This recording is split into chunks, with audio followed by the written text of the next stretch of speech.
Finally, Minister, I wanted to hear your observations on the legacy of Margaret Thatcher.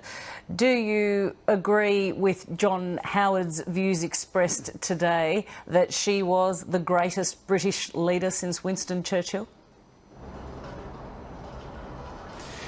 I think she's certainly the word "great" has got some challenges, but I recall one conversation I had with her in her retirement where she said something that was unabashedly racist, where she warned Australia, talking to me, with Helena standing not far away, against Asian immigration, saying that if we allowed too much of it, we'd see the natives of the land, the European settlers, overtaken by migrants.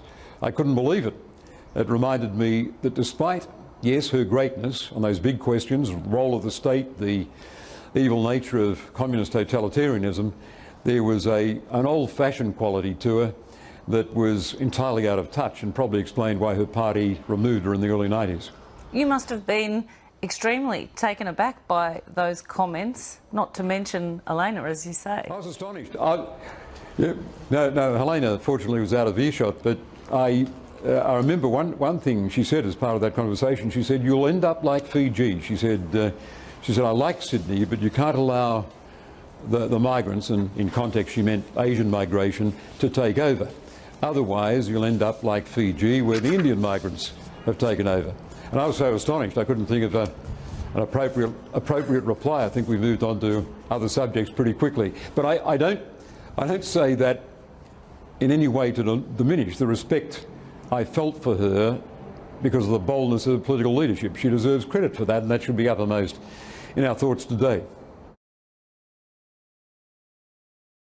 The federal opposition is calling on Foreign Minister Bob Carr to apologise to the family of the late Baroness Thatcher.